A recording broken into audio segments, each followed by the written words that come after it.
Hello, good evening, SC viewers. This is Satellite Media. Let us look at this plot to recall Senator Natasha from the Senate. We understand that those who are pushing for her recall have already submitted letter to INEC. Though before now, we understand that there was a court injunction restraining INEC from receiving such letter from those who want to recall her. But we are made to understand that INEC did actually receive the letter the other day. INEC is coming out to say the people who submitted the petition have not been able to fulfill some of their guidelines for recall. Because according to INEC, for you to recall someone, haven't gathered up to half of the signatories of those who registered in the constituency that is affected. You need to provide their address. You need to provide their phone numbers, because according to INEC, having submitted a petition, the next stage would have been for INEC to go and verify whether actually those claims in terms of the names, the signatures, the addresses they supplied, whether they are correct. Because you cannot just go somewhere, gather people, gather signature, and come to INEC to dump a petition. So I think INEC needed to verify whether those who actually endorse it, whether they are real members or from the constituency who actually are registered voters in that constituency. So I think INEC this time is trying to do the right thing by telling those who dropped the petition, or rather who submitted the petition, that from what we are seeing, that your petition is lacking, it have not met our guideline. Because INEC need to go and start verifying their phone numbers, their addresses, who they are, their names, whether they are actually those who register in that constituency. But we are seeing a surprise video this time around, allegedly, reportedly, coming from that same constituency, of people who gathered in a room trying to form signatures of constituents for purpose of recalling the same lady. But just take a look at this video, how people allegedly, reportedly were signing, or rather, yes, signing signatures for her recall. F5A 90, F5A 90, 90, F5A FA EDE 29, 55, 24, 260. Okay, down there. God bless. So you are welcome back. Let us equally look at this other video. Of course, this is a triumphant entry of the same Senator Natasha into her constituency since this issue of her recall started. If you see this video, of course, you understand and agree with me that she have large support base in her constituency. Just take a look at the video. We'll come back to continue this conversation.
Professor Mahmoud Yakubu, your team in Kogi have failed.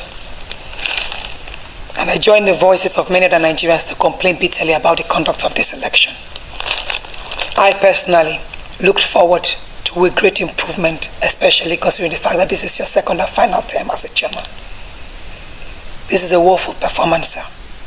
Because believe me, if you look at the video of the collation center in Ajakuta, you would think it's a war zone.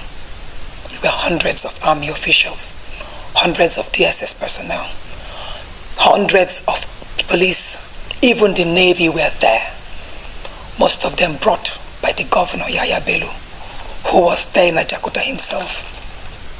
Election is not war, sir. I personally vehemently reject the outcome of this election. I reject the announcement of the APC candidate as the leader of this election. It was a shameful conduct. So looking at this video, of course, I think it's a clear signal that the woman has large support base in the constituency. But again, I think nobody is above the law. If the people who want her record can genuinely, organically gather signatories of the constituents to the point of having up to 50% of those registered voters, I think the process will commence. But the situation where it has been alleged, reportedly alleged, that people are not following due process, of course, in what look like trying to rig the process. Some people are seen in a room trying to make us signature for the constituents. But if you are looking at the genesis of this, the whole issue, I think it all started from when the Senator Natasha had issue with the Senate president, though the Senate claimed that the reason she was suspended is because she breached the House rules. But she has since maintained that her suspension is because they want to suppress her voice, that this is purely against the women in politics, and that it is because of allegation of sexual harassment. But let me quickly say at this point that even when she was suspended, before that suspension, she came with a court order restraining the House Committee on Ethics and Privilege ethics and public petition from actually going ahead with the investigation. But in what looked like impunity, they have flouted the court order, went ahead, sat, and she was suspended. But surprisingly, the court later vacated the restraining order, claiming that it had been overtaken by events. But one would have thought that the right thing to do, having seen that some people flouted the order, the right thing to do was for the court to actually charge people who flouted the order for court contempt. But we didn't see that. Rather, we saw a court that went ahead to vacate the order that had been flouted. And the way it is, it looked as if the court was intimidated by the Senate. Ordinarily, if somebody flouts your order, the right thing to do is to ask the person to come and explain why the person should flout the order. But that we didn't see. And as it stands, Natasha herself have gone beyond the shores of Nigeria to make her case known about the sexual harassment, about people trying to silence her, about intimidation and all that. And surprisingly, the issue of recall just came up. We understand that every political figure, whether at the level of Senate, House of Rep member, governor, name it, you must always have political enemy. So perhaps this is an opportunity for those who do not want her in the Senate to lash on and collaborate with the powers that be to see whether they can get her out of the way from the Senate, perhaps, and to get one of their own to represent that senatorial district. We understand that this woman fought through every obstacle to emerge victorious in that constituency as a senator. Of course, she was given that victory through the court. We understand what happened in her constituency during the election, how the state government in that Kogi will go and start excavating the road very close to the election as a way of trying to make it difficult for voters to actually exercise their franchise to vote for her. But in all of this, she triumphed at the end of the day because she stood and she conquered. But surprisingly, she is facing a very serious hurdle in the Senate. This time, not for her constituency, but from the hollow chamber of the National Assembly, particularly the Senate. And the way it is, one would have expected, because according to her, that she was expecting that when she submitted a petition against the Senate president, that her expectation is that both herself and the Senate president will submit themselves to the committee for investigation.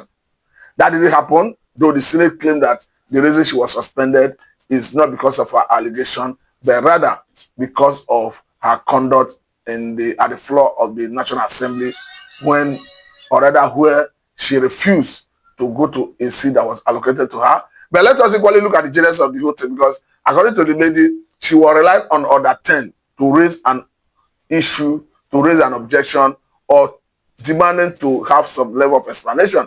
Because according to her, Order 10 has overriding power over every other consideration in that other book of the Senate. According to her, even if she's been dragged on the floor and she raised Order 10, the House leadership needed to listen to her.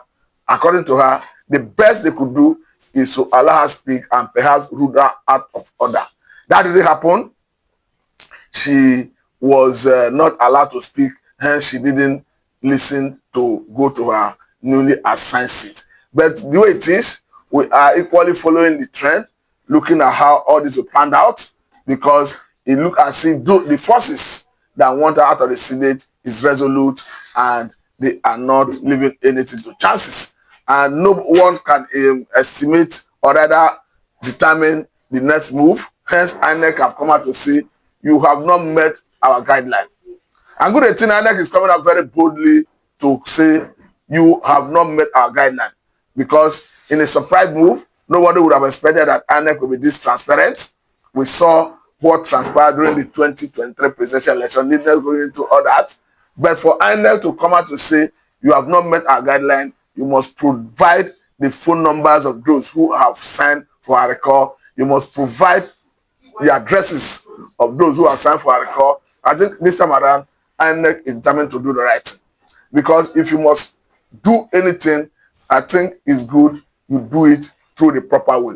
And this time around, the proper way is ensure that you get all the process to conform with the position of the law and to conform with the guideline of INEC. Because INEC is a creation of the Constitution, and INEC guideline regarding regulation of all their conduct as it has to do with election, as it has to do with recall, must be adhered to 100%.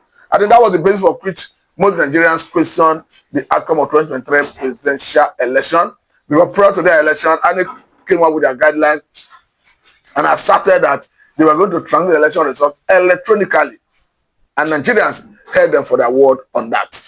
But surprisingly, at the nick of time, INEC reneged and they gave excuse of network glitch.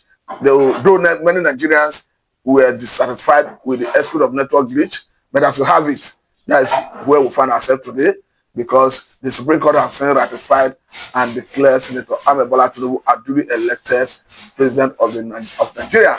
But however, seeing that INEC is bent on doing the right thing on this, I think we should for now commend INEC. Though it's not yet Uhuru, we are still watching and following to see how it panned out, because I understand that those who want her out will not leave anything to chance. They will continue to strive to see how they could achieve their aim.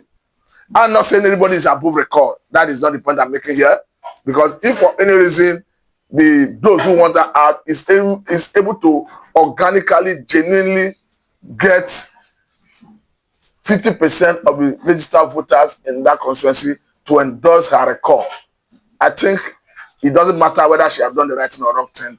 It implies that her people do not want her any longer, and the next line of action would have been for INEC to commence the process of verification, whether those who actually endorse it genuinely endorse it. But we equally heard a reported news that in the process of trying to get people to sign her endorsement record, that people were gathered under the guise of getting under the guise of getting dividends of democracy, empowerment, and all that they were deceived, they were misled to endorse the document believing that they were to give them dividends of democracy, empowerment, not knowing that they were actually endorsing the recall of their representative in the Senate. But let us wait for INEC and see what their decision will be in this regard. Thank you very much. This is Satellite Media and Mr. Martin.